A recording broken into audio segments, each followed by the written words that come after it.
Assalamualaikum warahmatullahi wabarakatuh. Alhamdulillahirabbil alamin. Wa bihi nasta'inu ala hudaya waddin. Amma ba'du. Yang saya hormati dan saya ta'zimi selaku pengasuh Pondok Pesantren Zainul Hasan Genggong, yakni Al-Mukarram Kiai Haji Muhammad Hasan Mutawakkil Allah SHMM, dan juga Rektor Universitas Zainul Hasan Genggong, yakni Dr. Abdul Aziz Wahab MAG, dan tak lupa pula dosen pembimbing dosen pengampu Ustadz Muzammil MPDI. Baik, pertama perkenalkan, nama saya Muhammad Hanan, Prodi PAI kelas 7C. Di sini saya akan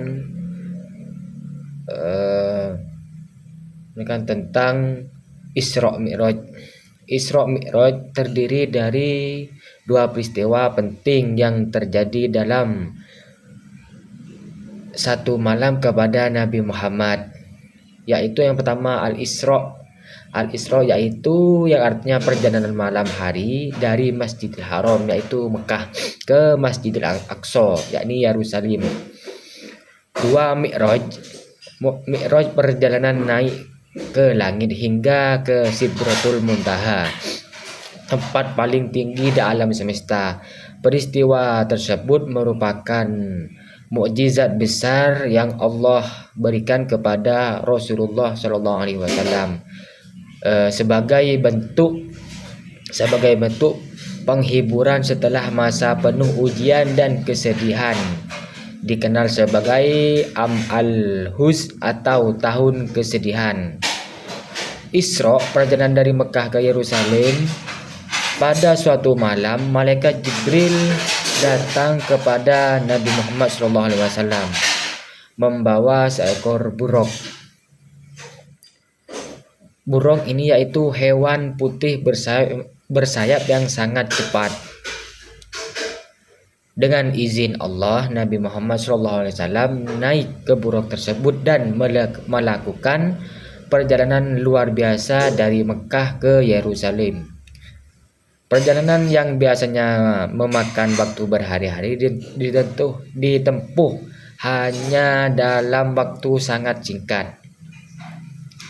Di Yerusalem beliau berhenti di Masjidil Aqsa dan terjadi imam sholat bagi para nabi terdahulu, termasuk Nabi Ibrahim, Nabi Musa, Nabi Isa, dan nabi-nabi yang lain, menandakan bahwa Rasulullah adalah pemimpin seluruh nabi, Imam al-Anbiya. Kemudian Mi'raj, naik ke langit, atau bisa disebut dengan naik ke langit. Setelah itu Nabi Muhammad SAW naik ke langit ditemani malaikat Jibril. Di setiap lapisan langit beliau bertemu dengan para nabi. Langit pertama beliau bertemu dengan Nabi Adam, dan dengan langit yang kedua bertemu dengan Nabi Isa dan Nabi Yahya. Langit yang ketiga Nabi Muhammad bertemu dengan Nabi Yusuf, dan langit yang keempat bertemu dengan Nabi Idris, dan yang kelima Nabi Harun, keenam Nabi Musa, dan Nabi Ibrahim, ketujuh yaitu Nabi Ibrahim. Kemudian Nabi Muhammad naik lebih tinggi lagi sampai ke Sidratul Muntaha, tempat paling tinggi di atas seluruh langit. Di sanalah beliau menerima wahyu langsung dari Allah Subhanahu wa taala.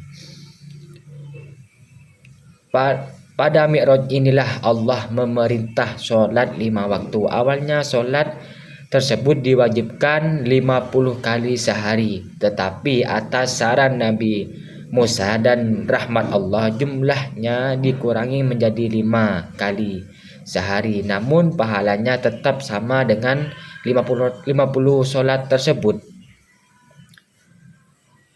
Kenapa kok dari 50 turun ke 5? Karena disitulah karena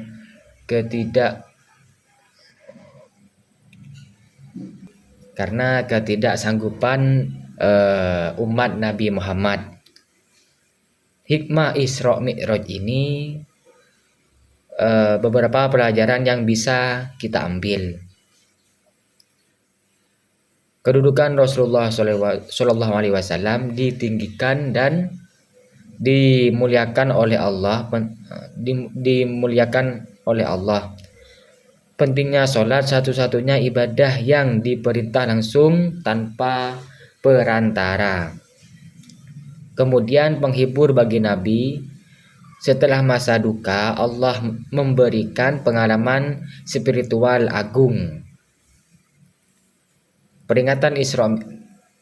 Kemudian yaitu peringatan Isra Mi'raj. Umat Islam memperingati Isra Mi'raj setiap tanggal 27 Rajab dalam kalender Hijriah.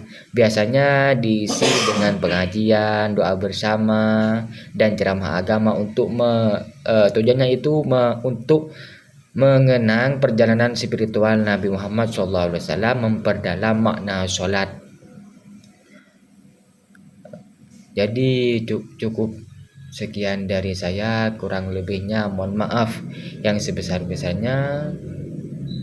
Wabillahi taufiq wal hidayah. Wassalamualaikum warahmatullahi wabarakatuh.